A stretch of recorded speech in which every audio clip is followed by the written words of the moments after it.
Hey nerds, Farmer Jesse here. Welcome to Growers Daily, your daily dose of ecological farming insight. It is Tuesday, April 29th, 2025, and today we're going to talk about crops to grow in shadier areas, how to determine if a crop is worth growing, and why those weeds you are fighting weren't always weeds. So let's do it.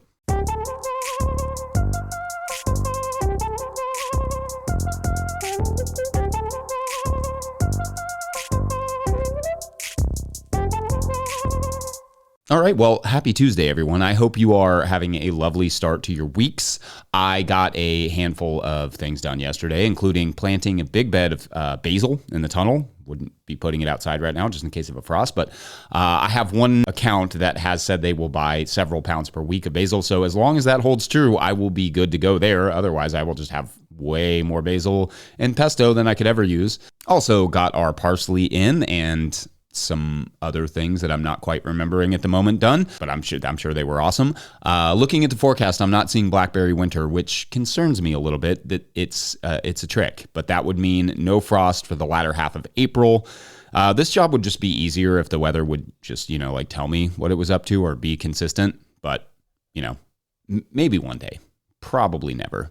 Anyway, so I was thinking the other day about how to help someone narrow down the list of crops that they should grow after their first year, but maybe just in general. And I realized that the answer is pretty simple, but it's going to require me to talk about soccer for a minute for analogy's sake. I promise this will hurt me more than it hurts you. I'm going to love it. So I was recently listening to this soccer coaching podcast, and the host, who I honestly never really liked, but I generally learned something from them, was going on and on about how much he hates research and that he hates when someone who isn't a full-time coach is presenting him with numbers that suggest coaches should be doing X or Y with their teams to improve performance.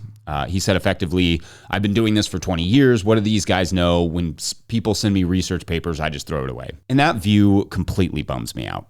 Sure, researchers may not be full-time coaches, and certainly they may not always be right. But one, you can learn something from basically anyone. And two, the research he was talking about was using numbers, and unless you yourself keep your own data, which it seemed like this host did not, then all you have to go on is vibes. And to be sure, vibes aren't worthless. Sometimes a coach just knows their team and has a feel for what the right decision is at that moment, and it works out. But we are also emotional creatures and full of hubris. So when we want to do something that the numbers tell us isn't the right thing to do, we tend to trust our gut instead, for better or worse. And then sometimes it works out and we think we're geniuses, or the numbers don't back up how we feel about something and we think they're idiots. But numbers, specifically statistics, don't tell us exactly what will or won't work. That's not their job. Numbers suggest what would give us the highest probability of success in a given context. So, circling back to farming, knowing what to grow or keep growing cannot itself be a vibes thing, or again, at least not wholly. It should be backed up by some amount of numbers, some kind of numbers, something that tells you this worked well and this did not. Indeed, even if you're just a homesteader and want to grow your own, some things make more sense than others to take up your limited space, and the numbers will tell you what those things are. Those numbers would be things like, I planted this much of X crop, it took me this long to grow it, it cost me this much in seed, and I earned this amount of money or got this yield. That is an exceedingly simple spreadsheet to put together that will effectively give you the data you need to decide if a certain crop is right for you, so you're not just going on vibes. Now, let's say you like cucumbers, but the yields weren't great. You definitely do not have to drop a crop that didn't work. Not at all. But it's good to know that one, you like growing that crop or your customers really like eating it. But also two, it's good to know how it did so you can pinpoint the crops that need to be improved upon efficiency-wise, or that maybe you can let go of. So maybe over the next couple seasons, you work on improving your production of that particular crop. Then you can look back at those numbers and see that you were able to or not able to improve the production and decide if it's still worth putting that energy into that or putting it into something else. On the opposite side, maybe a crop you didn't love growing does produce well for you, and you can then decide, okay, well, this is a crop that my family or customers clearly like and grows well here. What are the things about it that make me dislike growing it? And I can improve on those. So in that way, vibes are important, but it starts with the numbers, right? Because our perceptions of the world are not necessarily indicative of reality. That's kind of the value of science, and the value of data is that it quantifies what we perceive to be true, put simply. Of course, there is a way to take this idea too far, that using the numbers you arrive at, like just growing microgreens and lettuce and arugula, because those are the most profitable crops, that could lead you to just dropping every other crop and just focusing on those, which to me sounds especially boring, but to others may be exactly what they're looking for. Those may create the profitability and lifestyle that you are after. That, I guess, to some extent is a vibes thing as well. Conversely, maybe you are willing to grow some of the less profitable or productive crops because you just enjoy them. That's me and peppers, honestly. Not a profitable crop on our end, but one of my favorites to grow and eat in the garden and just look at. I love pepper plants. They're the best. And that's okay. But the numbers will tell you which of those crops will work and which of them need improvement or just don't fit your context. Anyway, all that to say, data will set you free. All right. Thoughts on that idea? How has data helped or possibly hurt your production? Let us know. And up next, how a lot of our weeds were once just crops. BRB. Today's episode is brought to you by FarmRaise.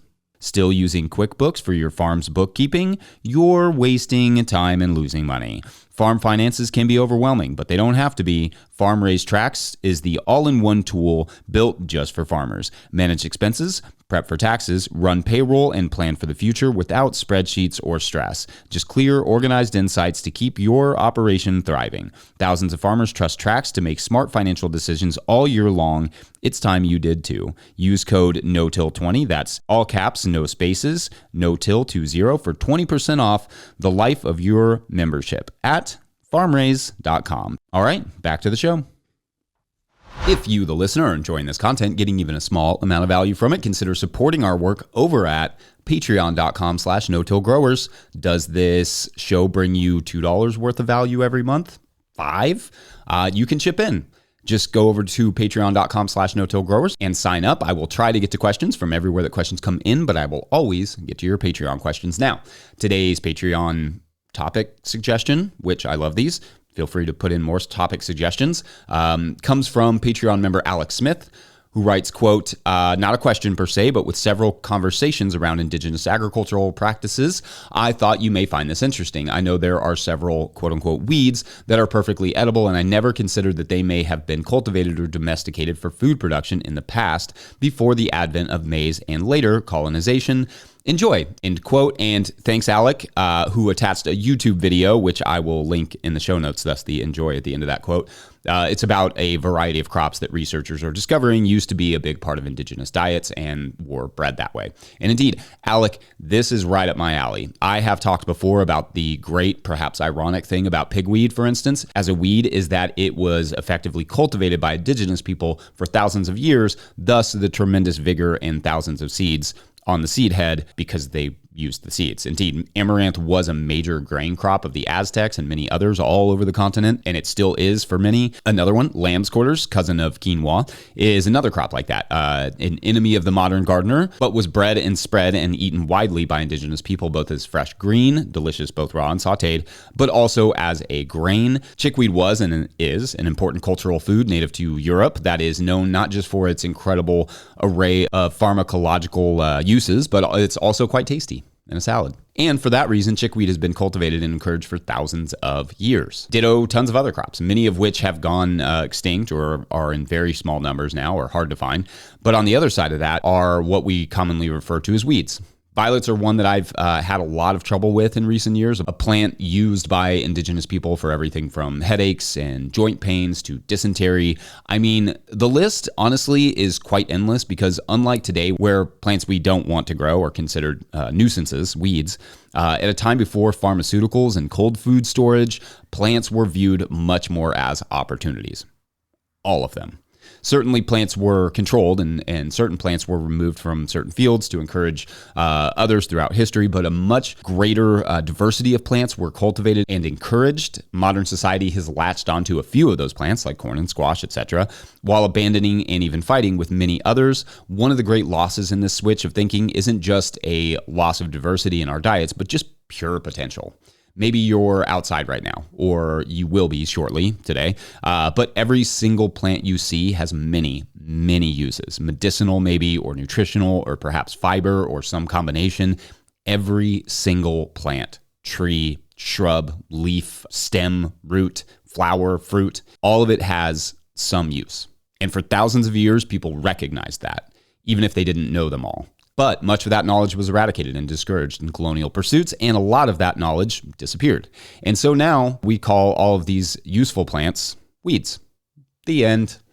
Just kidding. I think it's important that we not only acknowledge that reality, but that history and, as I've said before, that incredible loss. Certainly there are still indigenous people keeping these things going, but what a loss. What a loss of knowledge and understanding and potential. There are, of course, people working to preserve that knowledge, but especially here in America, where the colonists were both incapable of recognizing the vast collective wealth of knowledge of the country, but also even when they did, were unconcerned with preserving that knowledge. So now much of it is gone. And so yeah, circling back, one of the reasons so many of these crops are so prevalent today is that they are remnants of a time when humans wanted and needed them to be that way out of safety, health, and sustenance, and spread the things that we are now continuing to fight throughout the land, which is kind of incredible.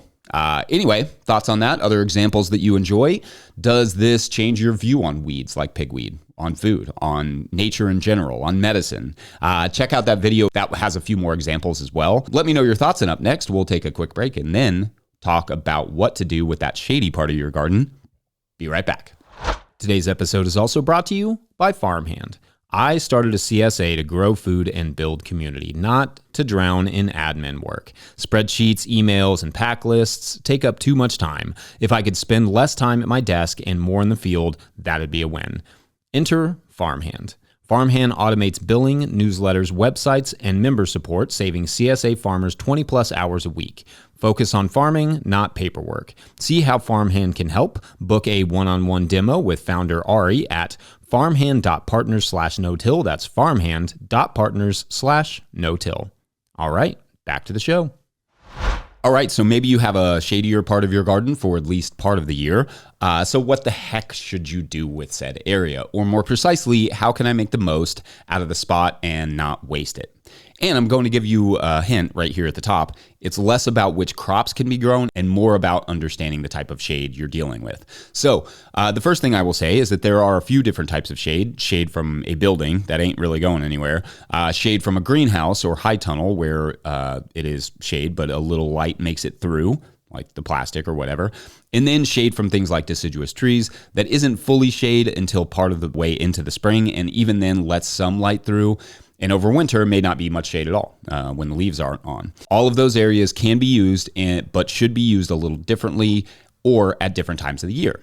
Some other things to think about when we're talking about shadier areas is that the soil will generally be cooler for longer than your sunnier spots in shadier areas, obviously. So any expectation to plant those areas at the same time should be met with an understanding that, say, beets planted in the ground that has been shaded for a while will not grow as fast as the ground that was in full sun.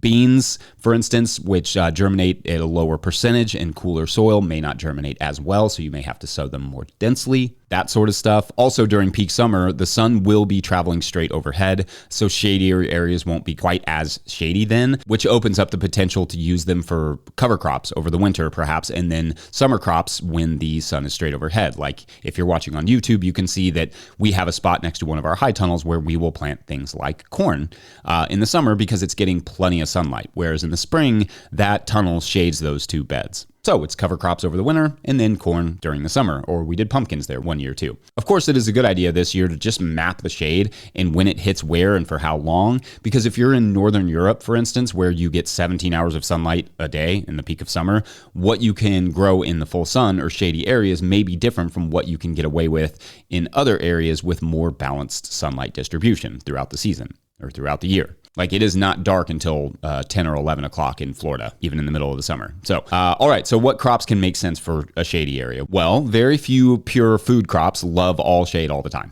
If you have an area that gets almost no sun and not even diffused light like through leaves, then that's an area for shade-loving perennials, perhaps, like flowers and shrubs, and maybe even some medicinal herbs like ginseng or black cohosh or something like that.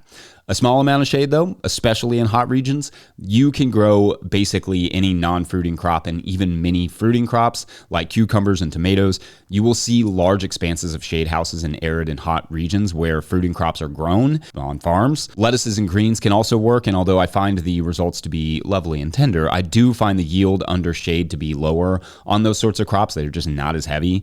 Beet greens are amazing with a small amount of shady diffused light in the middle of the summer, though I will sometimes find that the beet itself will be smaller.